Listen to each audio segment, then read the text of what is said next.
The Fall of Spiderman Part 1. Hey guys, so this is my first story on this website. I've gotten inspiration from a few different sources right here on Wattpad, but I'm trying something new. I'm not an avid comic book reader, unfortunately, so don't blame me if sometime if some parts of this are canonically inaccurate. Spider-Man is my favorite hero in the entire comic book universe, and I feel he suffers too much. So here is my attempt to ensure that he can get a happy ending. Disclaimer: I don't own Spider Man, the Avengers, the Justice League, or any of the characters other than the ones I've created. They are owned by Marvel and DC Comics, respectively. Peter Parker sat in his apartment, in his hand a bottle of beer, similar to the other seven that were scattered around his bed. His bloodshot eyes gazed out of the city through his small four-paned window, observing it under the light of the setting sun. He could distinctly make out Avengers Tower in the backdrop, gleaming like a shining metal beacon proclaiming to the city that they were protected. The irony, Peter thought darkly that they would trust him to protect the city when they haven't ever lifted a finger in the past. Peter's life was not going well. To put it mildly, almost a year ago, one of his greatest enemies and a mad scientist by the name of Otto Octavius had hijacked his body, swapping their minds in the process. Peter was sent to the doctor's dying body while Octavius received his young, fresh one. Otto, while initially hoping to fulfill his villainous ambitions, was infected by Peter memories and swore to do good and help the city better than Peter ever did. He began calling himself as the superior Spider-Man and went on a spree enforcing his brutal justice on the city's evildoers. Meanwhile, he started a company to make Peter Parker have the resources he never did before to better police the city. Otto managed to antagonize the vast majority of everyone Spider-Man knew. Having threatened Daniel Cage, he was completely hated by the Defenders. His street hero Alice, the X-Men, never having too keen on him in the first place, also quickly closed their doors to him. The Avengers, the team he was a member of, the team he thought respected him, tried to find out what happened, but after deducing that he wasn't a Skrull, they left him to rot. Even his students, Miles, Anya, Gwen, and Cindy, were all astonished at his new behavior, but none of them came to help him.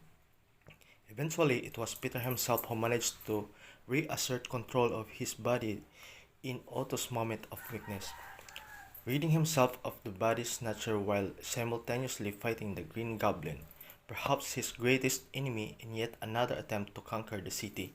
The Goblin, not expecting the real Spider-Man to return, was quickly dealt with and the city saved. Yet, despite that, he was shunned by everyone he knew. The X-Men, even after explaining what happened, refused to believe him, even when they had a multitude of telepaths in their employ. Even his former self-professed brother, Logan aka the Wolverine, didn't even entertain the notion that something was amiss. The Avengers were completely indifferent to his plight, coldly shutting down any attempt to protest he made. When he started complaining he was attacked by his former friend Jessica Drew, or the Spider-Woman. He refused to fight back even to defend himself and managed to escape and leap back to his apartment. The Fantastic Four, who he considered family, even spit at him and banned him from their tower, refusing to let him see his pseudo nephew and niece, Franklin and Valeria Richards. Not that the kids wanted to see him after what Otto had done. When he tried to find and defend his actions to the spiders, he was received coldly and told to never bother them again. I never thought that you would sink so low, Miles had said. Guess you are different from my Peter Parker. Please, as if we'd believe some crazy story like that, Gwen had scoffed. His actual family had distanced themselves from him. Many had told him to stay away from her and her husband after Peter had been such a horrible nephew. Otto had prioritized the company again and again over them, even when May May had a heart attack. Kane believed him, but was unable to look him in the eye properly after the beating Otto had administered to him when he came to investigate. Teresa told him to never him contact her again, as he was labeled as a threat in the Shield Threat Assessment Index, a reading she agreed with. Otto had been smart enough to have contingency plans for everything. Even the situation that Peter would return, the company had executed protocols to run itself into the ground upon Otto's demise, leaving Peter with nothing. He managed to find himself a messenger's job to pay for his current apartment, as Jonah didn't want to see him again. Speaking of Jonah, the Daily Bugle was on a roll after seeing them prove right calling Spider-Man a threat. J. Jonah Jameson was considered the man who saved the city after the people discovered their newfound hatred for his alter ego. Not that they had great respect for him in the first place, but even the people he had helped thought he had turned a corner into insanity. Spider-Man was greeted with boos and heckles. Some children even ran from him, while the police pointed their guns in his direction every time he was near. A sudden whoosh from behind him startled him out of his buzz. He turned his head around, unable to even move fully due to his lethargy. A golden glow enveloped his bedroom, and after this dissipating, revealed a face he knew well. Peter's eyes widened in disbelief. "Cassandra," he whispered. "Hello, Peter," came the serene voice from the old lady. "What? How is this even possible?" he asked incredulously, rubbing his eyes repeatedly to ensure it wasn't an illusion. "That is a very that is a different story," she answered, "and I'm very real, so stop rubbing your eyes." "You died," he murmured. "I know you died, because I was there." "I did die, Peter," she said solemnly, "but I'm back for now because the universe demands it. Once this meeting is over, I will disappear once again." "Oh," Peter muttered, "I'm sorry." "There's nothing to be sorry for, Peter. It was simply my time. Nothing of it was your fault. I could have saved you. I should have." Commanded. "Stop," she commanded. "It was my time. That is it." Both of them took a breath.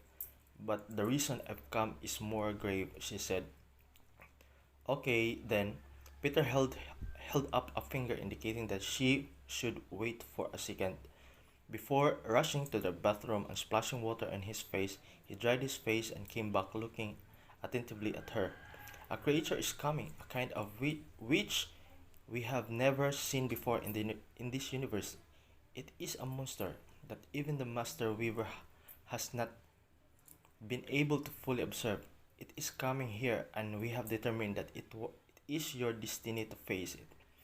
"All right," Peter responded. "I assume you can tell me anything more about it." "No, I cannot." "Is there a life frame?" "Yes," she answered. "It will arrive today." Peter stared at her with wide eyes before steeling himself and making plans. "And that's not all," Cassandra added mournfully. "I'm afraid your time in this universe is coming to an end." Peter stopped before looking up at her. "I'm going to die." "Not completely. We have been unable to observe that actually happens, but we know that something different happens. You will no longer be here, but you will exist somehow in some form." "So you're saying I'll become a ghost?" he asked in disbelief. "We have no idea," she shrugged. Peter stood still before smiling brokenly. He is he hey, it's not like anyone's gonna mourn anyway. It's probably for the best that I disappeared. Don't say that, she rebuked harshly. He looked up surprised while she took a calming breath. I'm sorry, Peter, for what you've been through. It should never have happened. My successor is too arrogant in her ways, believing herself to be the true incarnation of the wave of life. She is foolish to believe that she can simply change the center at her whim. That is patiently untrue. That is how I know that you will not die. When you move away for a lack of a better phrase, you will still remain the center. The multiverse will not implode, which means that you not die. You do not die. Cassandra started trying to calm her down. It always amuses me to see the so-called heroes think themselves better than the rest. You, in my opinion, are one of the purest heroes around, and they have completely failed to see that. She gazed down at him with a soft frown. I'm sorry, Peter. I hope you have a great next adventure. Thanks, she smiled at her gratefully. With that, she disappeared as if she had never been there. Peter stood up from his bed with a great resolve. He grabbed the suit that he had stored under the bed and held it up in the light. The iconic red and blue suit was torn and cut from the various battles he had been a part of, but still in one piece. One last time, old friend, he declared, smiling wryly.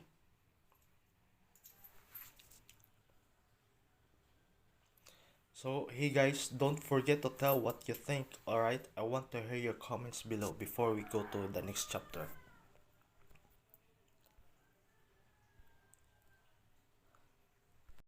Okay guys, thank you for listening. Don't forget to subscribe and follow my channel so that we can proceed to the other chapters.